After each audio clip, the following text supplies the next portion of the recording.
చాలా డేస్ నుంచి Victoria public హాల్‌కెళ్ళాలనుకున్నాము. కుదరలేదు. ఫైనల్లీ కుదిరిన రోజు ఫుల్ వర్షం పడింది. సో, ఇంక నేను మా పాప పరిగెత్తన్నాము. వర్షం తడిచిపోతామని చెప్పి. ఎళ్ళగానే మనకి ఇలాంటి ట్యాగ్స్ ఇస్తారు. మనం బుక్ చేసుకున్నప్పుడే టైమ్ స్లాట్ బుక్ చేసుకుంటాం గదా! So, based on the time slot వాళ్ళకి మనకు టైమ్ అలాట్ చేసి ఆ ట్యాగ్ మన చేతికిస్తారు. లోపల ఎళ్ళగానే మనకిక్కడ హాల్ అయితే పెద్దగా ఉంటది. ఈ హాల్ మనకు ఈవెంట్స్‌కైతే రెంటల్‌కిస్తారు. పర్ డేకి ఇంత అని చార్జ్ చేసి మనకిస్తారు. కావాలంటే మనం అడ్వాన్స్‌గా బుక్ చేసుకోవచ్చు. లోపల ఇక్కడ మనకు పరమపదం గేమ్ అండ్ చెస్ అండ్ ఇక్కడ స్పోర్ట్స్ సైకిల్స్ కూడా ఉన్నాయి. మనం సైక్లింగ్ చేసుకోవచ్చు. ఇక్కడ లోపల నుంచి చూస్తే వర్షానికి, ఆ గ్రీనరీ, ఆ సిటీ వ్యూ చాలా బాగా అనిపించింది.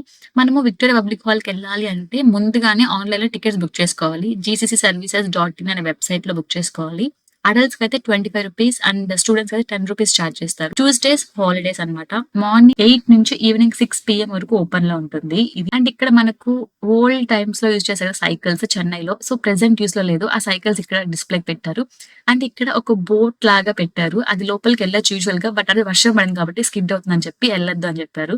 సో, ఇంక దాంతో నిలబడుకొని నేను పాప కొంచెం ఫోర్స్ చేస్తూ ఫోటో తీసుకున్నామనమాట. పక్కనే మనకు ఓల్డ్ ట్రైన్ క్యాబిన్ అనేది.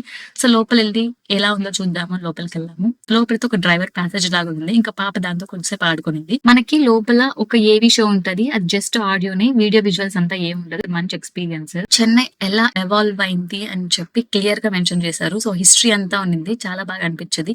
బికాజ్ అన్నోన్ థింగ్స్ అన్ని మనం తెలుసుకుంటాం గదా! కొంచెం ఇంట్రెస్టింగ్‌గా ఉంటుంది. అండ్ ఈ విక్టోరియా హాల్ నైట్ వ్యూ అయితే చాలా బావుంటుంది. Subscribe for more. బాయ్.